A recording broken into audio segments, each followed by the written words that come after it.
What makes something real? Is it who made it, how it was made, or how it feels? This is Cultivating Intelligence. Handmade has value because it carries effort, imperfection, human presence. Then again, nothing is more real than something that grew. It exists in the physical world. It changes, it decays. And our daily lives now have artificial intelligence.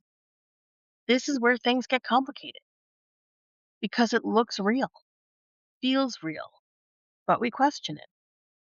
So, what are we actually reacting to? Maybe real isn't about origin, maybe it's about connection. If something resonates, does it matter how it was made?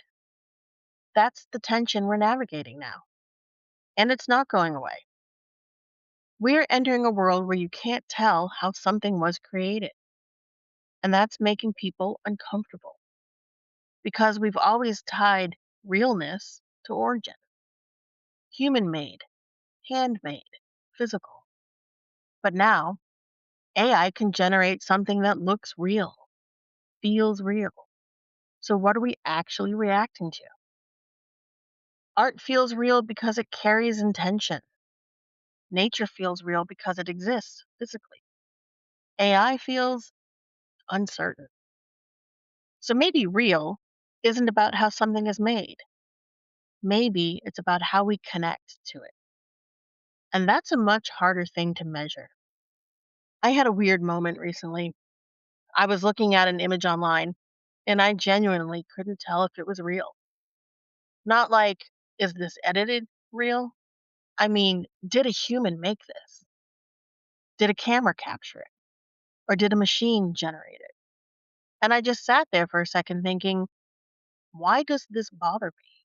So here's the thing, for a long time, real was easy. If someone painted it, it was real. If you grew it, it was real. If you touched it, it was real. Done. But now, that line is getting blurry. I've done some creative work, at least enough to know the feeling of making something by hand. And there's something about it, the imperfections, the uneven lines, the wonky pot, the this didn't go exactly how I planned part. That's what makes it feel real. Gardening is even more extreme. You don't get perfect, at least I don't. You get a slightly uneven growth, weird shaped tomatoes, leaves that don't cooperate, things that just didn't make it. And somehow, that's the part that makes it feel alive. And then AI shows up everywhere. And it can generate something that looks perfect, too perfect. And that's where the discomfort comes in. Because we're not just reacting to the output, we're reacting to what's missing, the effort, the time, the process. And it's not just AI, it's the digitized world in general. I was at a farmer's market a few weeks ago where there's a mix of farmers and artisans. One artisan booth caught my eye. First, it was because of the sheer volume of inventory they had, boxes and crates worth of artistic prints.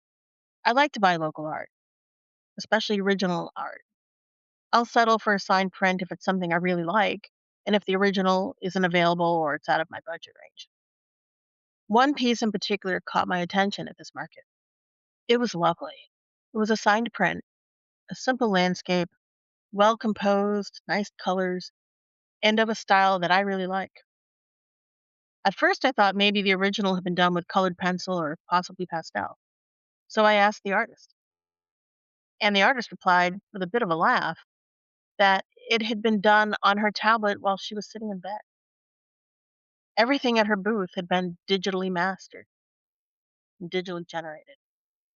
And in that moment, like a door slamming shut, I suddenly lost all interest in that artwork.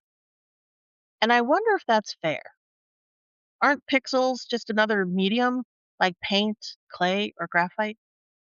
So maybe real isn't about how something was made.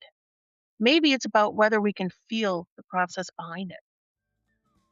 Because when something is too clean, too fast, too perfect, we start to question it. So here's the question.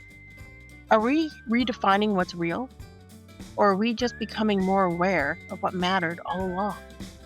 Next time, we're not the only creator. This is Cultivating Intelligence. This podcast explores ideas at the intersection of art, nature, and AI. The perspectives shared are intended to inspire curiosity and conversation, not to serve as professional advice.